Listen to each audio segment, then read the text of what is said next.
Dr. Pogue, did you ask questions and draw General Marshall out about these very difficult times of his life? Yes. I used two methods. One was to sort of set the stage for a particular period, spend about 2 or 3 minutes telling what the situation was, and then ask him to talk about it. He, in turn, said to me on 1 or 2 occasions, why don't you write a sort of outline of something that you feel I should expatiate on, and then I will more or less dictate into it. Now, I couldn't allow that to go on too long because it lost any sense of spontaneity. So I would attempt to interrupt to the point of saying, pursue that a little way. Explain that a little bit more fully. But I did attempt to draw him out so far as I was able. Ambassador Nitze, when the Marshall Plan was announced with General Marshall's name on it, was that something he was in favor of, his name being attached to this plan, when in actuality, had he not delegated the responsibility to a policy planning committee that you were part of, and then listened and read that report, and then carried through some of the research and thinking that other people had actually done? No, that isn't my recollection. My recollection is that when he delivered that speech, he went over it very carefully. The draft was really prepared, to the essential parts of the speech were prepared by Chip Bolin, who was concentrated on Soviet Union and Soviet affairs. And Chip did a superb job of drafting those. So there were only 5 paragraphs in that speech that bore upon the real situation. But having delivered that speech, then he left it to others to really convert those 5 paragraphs of ideas into a plan. There wasn't any plan at the time that he delivered the speech. But he backed those of us who did work up the plan.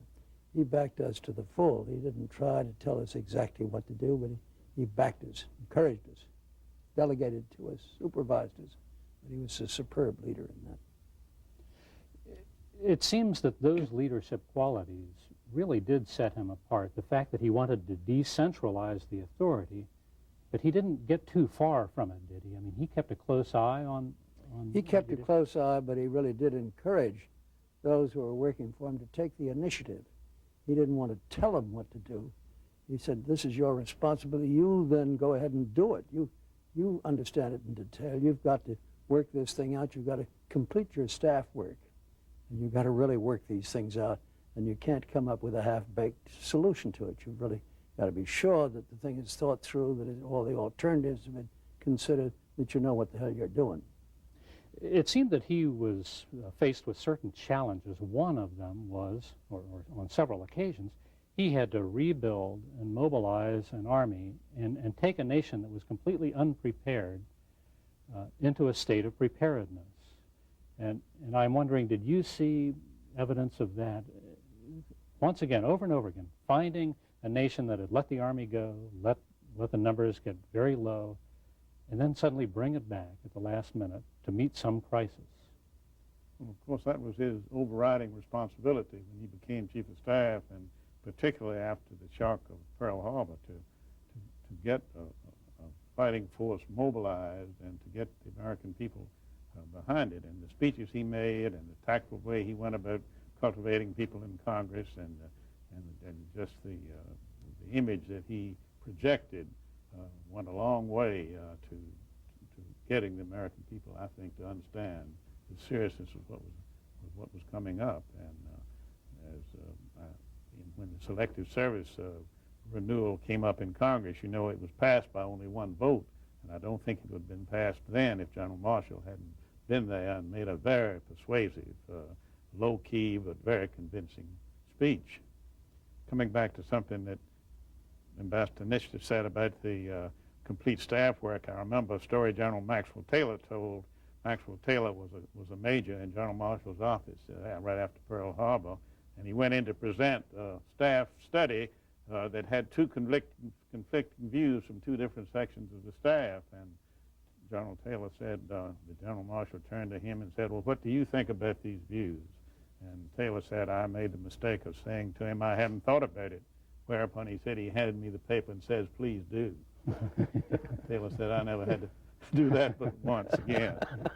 And the way General Marshall could change a pace, he could take a nap after lunch with the war roaring and the messages coming in from MacArthur and Bataan and everywhere else in the world, and he could take a nap. And I remember one day General Groves, who ran the Manhattan Project, came into the office. That project was financed sort of sub rosa in other items of the budget so that people wouldn't know about it. He would come in about every 3-4 weeks to get an additional authorization, and he stayed in the general's office a little longer than usually. He came out shaking his head, and he said, the old man has just apologized to me to keep me waiting, but he said he had to finish ordering his seed for his spring garden at the donor manor before he could take this matter up and giving me another $4 million.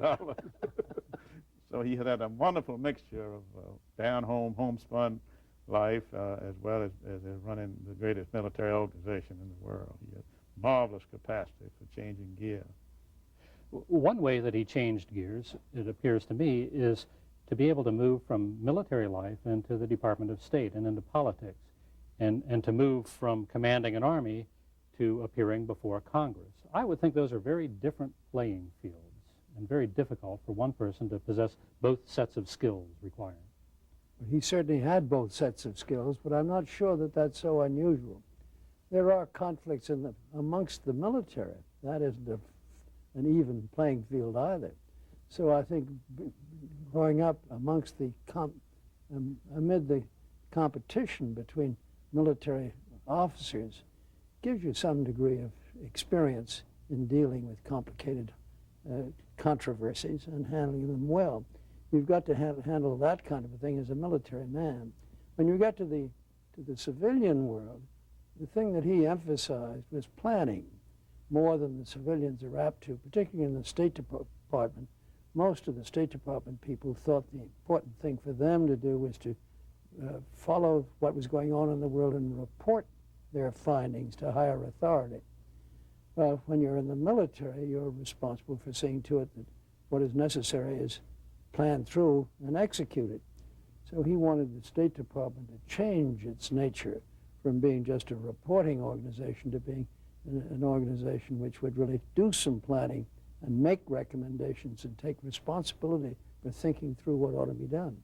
So he was the one who insisted on creating the policy planning staff in the State Department, insisting on completed staff work, insisted that the State Department people make recommendations and think about what ought to be done and work the problem through thoroughly before they made their recommendations. Has that approach survived through the decades?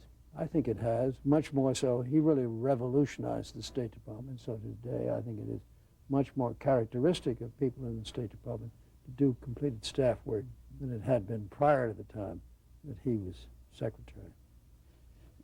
His byword was, bring me solutions, not problems. And every staff study, he insisted on having a one-page summary on the front of it. And he would tell you that if you couldn't get it on one page, you hadn't thought it through thoroughly enough.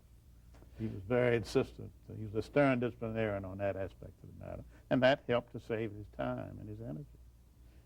Dr. Pogue, in one of your books you called General Marshall a giant of the century. Did you come to that conclusion at some particular point in your work and in your interviews and writings? I think I first came to it in writing a book about Eisenhower as the Supreme Commander, as head of SHAEF, because the correspondence between Marshall and Eisenhower, each man's statements of what he was trying to do and each man's way of dealing with the other, made it clear to me that Marshall had to bring together in the course of the war the viewpoints of the military, the viewpoints of the civilians still keep within the bounds of obeying the civilian authority, and at the same time make clear to the President and to the Congress, while agreeing that the civilian authority prevail, the problems that the military faced in carrying out the demands of the civilian authority. He felt it was not only his responsibility to obey orders, but to explain very concisely exactly what the civilians had to do and the reasons for it, and the reasons why it was in the interest of the civilian authority, so that he could do his work. Ambassador Nitze, in just a few moments we have left, in your memoirs that you recently wrote several years ago, you talked about belief being the basis of policy and action, belief in a hierarchy of values and in knowing who one is in relationship to whom. How do you suppose General Marshall would answer those questions about who he is and in relationship to whom and a hierarchy of values? I think he made that clear during his lifetime. He stated it very clearly, his understanding of America, of the U.S. system of government, of the American people, what the American role as he saw it in the world was, what it was our duty to do in the world, how we were to help others, how we could help others, how we should make what we're doing clear and understandable, all the various things which would make it possible to execute and implement the policies that we'd come to the conclusion were the right policies. So I think that all came clearly out from what he said, what he lived for. When you think that here's a man from a modest beginning in Pennsylvania who went to the VMI and spent years and years in the Army, takes over this job as Chief of Staff, and ends up having people like Robert Lovett and John McCloy and Abel Harriman and President Truman literally adoring him.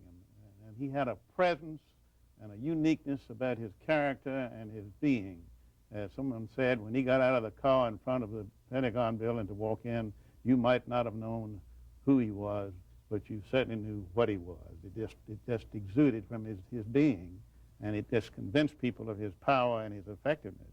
And I just think it's perfectly striking that with very little cultural background, he was not a great reader. He loved to read Western books on the trips. He was not a patron of the arts by any means. And yet these very sophisticated, highly educated people like the man I had and the ambassador here all respected and loved him and put him on the highest pedestal. I think it's a tribute to his personal qualities that were just different from most people. Mr. Pascoe, Dr. Pogue, and Ambassador Nitze, thank you very much for being here. Production of George C. Marshall, A Personal Perspective, is funded in part by the George C. Marshall Foundation in Lexington, Virginia. The Marshall Foundation is dedicated to preserving and promoting in American society the ideals and values of George C. Marshall.